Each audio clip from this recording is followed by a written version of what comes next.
सो नमस्कार दोस्तों। पिछले क्लास में हम लोग ने जो डिस्कशन किया था कंस्ट्रेंट कंडीशन को लेकर के, तो उसी कंस्ट्रेंट कंडीशन के डिस्कशन को कनेक्ट करते हुए हम लोग आगे बढ़ रहे हैं और ये एक्सेलरेटेड पुली का डिस्कशन हम लोग कैरी करेंगे, जिससे बहुत सारे कॉम्प्लिकेटेड प्रॉब्लम्स को और भी आसानी से सॉल्व किया जा सकता है। तो आइए जरा ध्यान देते हैं। यहां पर एक पुली है जो कि ऊपर की तरफ अपवर्ड एक्सेलरेशन होल्ड कर रहा है और इस पुली का acceleration with respect to the ground यहाँ पे दिया हुआ है। और let's say another block is there having the mass m1 and connected with an ideal string, एक आइडियल स्ट्रिंग से जुड़ा हुआ है। यहाँ पर एक दूसरा ब्लॉक है जिसका मास m2 के बराबर है और ये बॉडी यहाँ पर मैं मान लेता हूं कि बॉडी 1 का acceleration with respect to the ground जो है a1 g के बराबर है और बॉडी 2 का acceleration with respect to the ground a2 g के बराबर है। फिलहाल मैं चाहता हूं कि acceleration of the pulley with respect to the ground, आप ऐसा सोच सकते हैं, अगर आप इस पुली पर बैठ जाएं, फॉर एग्जांपल अगर आप इस पुली पर बैठ जाएं तो पुली के रिलेटिव एक बॉडी ऊपर आती हुई दिखेगी अगर मैं पुली के रिलेटिव बात करूंगा, और पुली के ही रिलेटिव दूसरी वाली बॉडी नीचे आती हुई दिखेगी। जैसे अगर आप पुली पर बैठ जाते हैं तो आपको अगर m1 नीचे की तरफ जाता हुआ, पुली के रिलेटिव अगर नीचे जाता हुआ दिख रहा है, तो फिर m2 जो है वो पुली के रिलेटिव ऊपर जाता हुआ आपको लगेगा।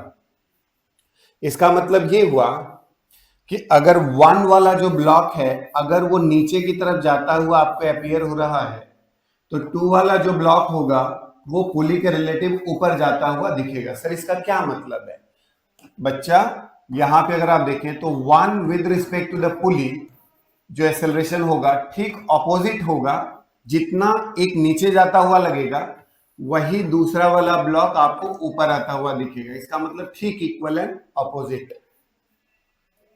इसका मतलब ये हुआ कि acceleration of 1 with respect to the ground minus pulley with respect to the ground minus acceleration of 2 with respect to the ground minus pulley with respect to the ground. यहां पे अगर आप ध्यान दें तो acceleration of the pulley with respect to the ground का twice is equals to acceleration of 1 with respect to the ground plus acceleration of 2 with respect to the ground। आप ध्यान दें इस बात को, सबसे इंटरेस्टिंग पार्ट ये है कि अगर आप इस पुली पर बैठ जाते हैं तब आपको अगर एक ब्लॉक नीचे की तरफ जाता हुआ दिखाई देगा तो पुली के रिलेटिव आपको दूसरा वाला ब्लॉक ऊपर की तरफ आता हुआ लगेगा। इसका मतलब जितना एक्सेलरेशन ब्लॉक 1 का पुली के रिलेटिव है उसका ठीक इक्वल एंड अपोजिट 2 का विद रिस्पेक्ट टू पुली होगा। अगर हम रिलेटिव ऑब्जर्वेशन में लिखें तो 1 with respect to the ground minus pulley with respect, जैसे आप लिखते हैं किसी भी वेलोसिटी को a और b लिखते हैं जब आप, तो velocity of a minus velocity of b, relative condition में जैसे आप लिखते हैं आपने वही लिखा कि 1 with respect to the ground minus pulley with respect to the ground and 2 with respect to the ground minus pulley with respect to the ground. इसका मतलब ये हुआ कि acceleration of the pulley with respect to the ground, अगर आप यहां observe करें तो it should be nothing but like this. ये होगा acceleration of the pulley with respect to the ground. ये बहुत बेहतरीन सा रिजल्ट है। बोले sir 1 with respect to the ground plus 2 with respect to the ground divided by 2 is equals to the pulley with respect to the ground. Sir अगर हम इस concept को यूज करने का प्रयास करें कि sir let's say we want to go for a problem, for example अगर हमने यहां पर मान लिया यहां पर 5 kg का एक ब्लॉक है, यहां पर 5 kg का एक ब्लॉक है और यहां पर एक 2 kg का ब्लॉक है और इधर हमने 120 न्यूटन का फोर्स लगाया हुआ है पुली पर। पुली मासलेस है, pulley is massless and string is ideal. And the string is ideal. इसका मतलब पुली मासलेस होगी और स्ट्रिंग क्या होगी, आइडियल। तो सर हमें ना एक्सेलरेशन ऑफ द पुली यहां बताना है, तो इसका मतलब हमें acceleration of the pulley with respect to the ground चाहिए। तो चलिए हम लोग यहां सबसे पहले one with respect to the ground, क्यों? क्योंकि मुझे पता है कि pulley with respect to the ground is equals to nothing but one with respect to the ground plus two with respect to the ground by two. तो इसका मतलब one, अगर टू वन निकालना है तो हम वन का एफबीटी ड्रॉ करेंगे। 5 kg मीन्स 5g हो गया इधर। आप जरा ध्यान दें, अगर यहाँ पे 120 न्यूटन का फोर्स है तो मासलेस पुली होने की वजह से ये डिस्ट्रीब्यूट होगा और यहाँ पे ये 60 न्यूटन होगा और यहाँ पे ये भी 60 न्यूटन होगा। इसका मतलब ये हुआ कि इस बॉडी पर ऊपर की तरफ जो फोर्स हो गया वो हो गया 60 न्यूटन और यहाँ पे जो 5g है मतलब 50 न्यूटन। अगर g को 10 ले लेते हैं तो 1 with respect to the ground ऊपर की तरफ एक्सेलरेशन होगा और वो होगा 60 minus 50 divided by 5. It means that 60 minus 50 that is 10, 10 by 5 that is 2. So 2 meter per second square. ये हो गया 1 with respect to the ground और ये ऊपर की तरफ है। ठीक उसी तरह से अगर मैं बॉडी 2 का एक्सेलरेशन निकालने का प्रयास करता हूं तो बॉडी 2 का एक्सेलरेशन ऊपर की तरफ है। यहां पे आपने कहा 16 न्यूटन का फोर्स है, ये 20 न्यूटन का फोर्स डाउनवर्ड डायरेक्शन में है और मुझे पता है कि ये यहां पर एक्सेलरेशन होगा। It means that t minus of 20 is equals to 2 into a. 2g को मैंने 20 लिख दिया और ये है 60 ऊपर की तरफ minus 20 divided by 2, so that is 40 by 220 metre पर सेकेंड स्क्वायर। ये है 2 with respect to the ground, ये है 2 with respect to the ground metre पर सेकेंड स्क्वायर। तो इसका मतलब A2 is equals to 20 metre पर सेकेंड स्क्वायर। अब बात यह है कि ये भी ऊपर की तरफ है बच्चा, ध्यान दो, ये भी ऊपर की तरफ है और A1g भी क्या है, ऊपर की तरफ है। इसका मतलब दोनों वेक्टर के डायरेक्शन एक ही सेंस में है। तो acceleration of the pulley with respect to the ground दोनों एक ही डायरेक्शन में है। तो 1 with respect to g, this is 2 with respect to g divided by 2। तो 1 with respect to g that is 2 which is there in the upward direction or 2 with respect to g that is 20 divided by 2. It means that 22 divided by 2 means 11 metre पर second square. Calculation आप देख लें सभी लोग ध्यान से। तो मैं थोड़ा रिपीट करता हूं। एक्चुअल में मैंने कहा कि अगर मुझे पुली का एक्सेलरेशन निकालना है तो सबसे पहले पुली का एक्सेलरेशन निकालना है तो 1 with respect to the ground निकालना होगा और 2 with respect to the ground निकालना होगा। दोनों निकालने के बाद हम वेक्टर सम करेंगे और बाई 2 कर देंगे तो pulley with respect to the ground आ जाएगा।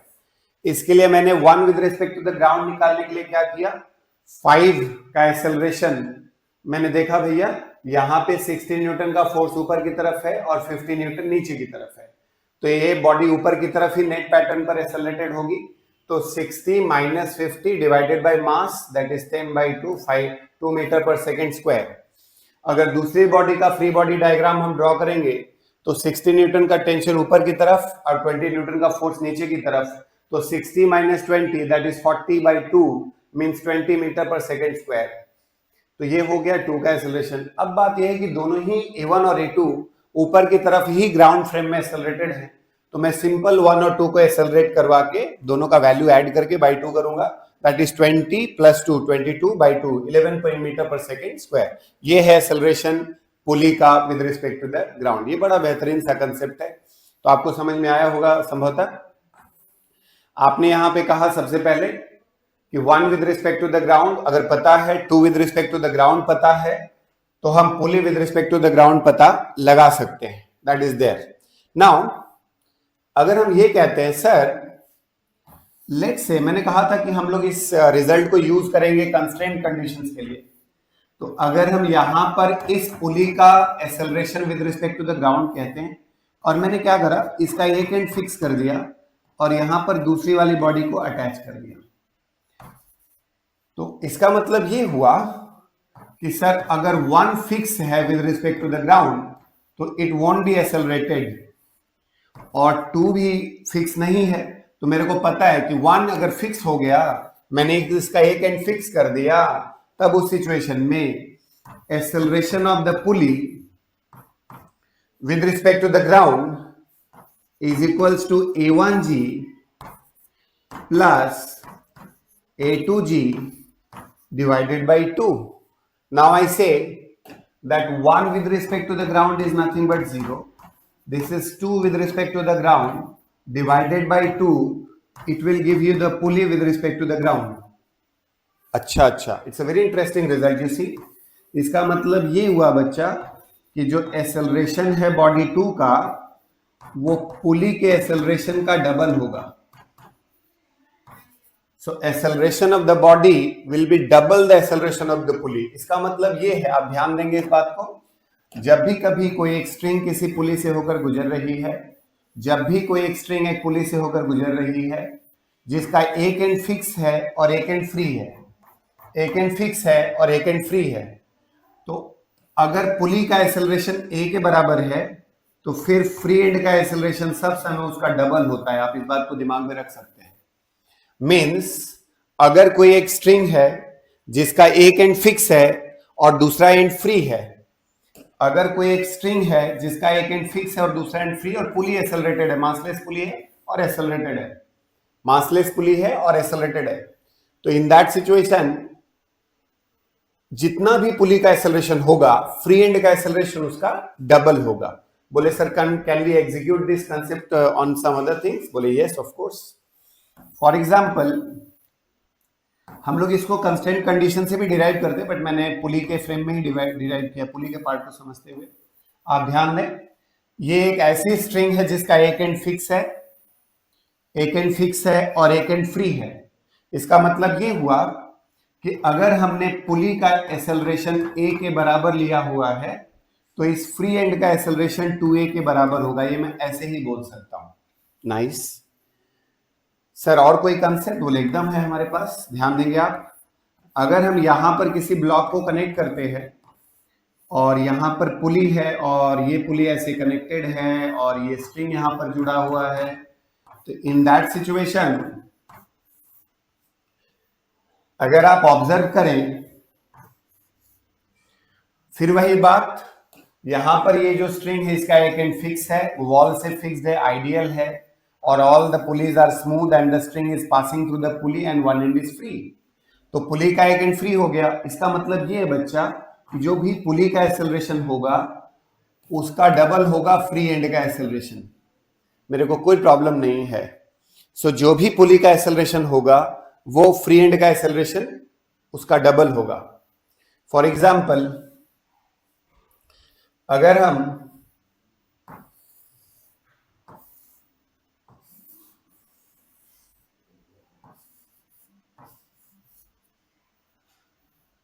यहां पर एक पुली या ऐसा अरेंजमेंट ऑब्जर्व करते हैं जिसमें हमने ब्लॉक को ऐसा करके लिया हुआ है, फिर वही बात, मैं बस आपको ये बताने की कोशिश कर रहा हूं कि हम ये कंसेप्ट कहां यूज कर सकते हैं. जैसे ये M1 हो गया, ये M2 हो गया. देखिए जरा ध्यान दीजिएगा, ये all the pulleys are smooth and ideal, string is also ideal. String का एक एंड फिक्स है, पुली से होकर गुजर रहा है, उसके बाद यहाँ फ्री एंड कनेक्टेड है. इसका मतलब कि अगर पुली का एक्सेलरेशन जो भी होगा, पुली का एक्सेलरेशन जो भी होगा, फ्री एंड का एक्सेलरेशन उसका डबल होगा. ये मेरे लिए बार बार बोल रहा हूं, जो भी पुली का एक्सेलरेशन होगा फ्री एंड का एक्सेलरेशन उसका डबल होगा. यहां भी देखें, यहां पुली का एक्सेलरेशन जो a था तो फ्री एंड का एक्सेलरेशन डबल हो गया. यहां पे अगर पुली का एक्सेलरेशन a है तो फ्री एंड का एक्सेलरेशन डबल हो गया. तो हम लोगों ने कहां से स्टार्ट किया कि अगर कोई भी एंड फिक्स है और एक एंड फ्री है, अगर कोई एक स्ट्रिंग का एक एंड फिक्स है और एक एंड फ्री है, तो जो पुली का एक्सेलरेशन होता है वो फ्री एंड के एक्सेलरेशन का डबल होता है.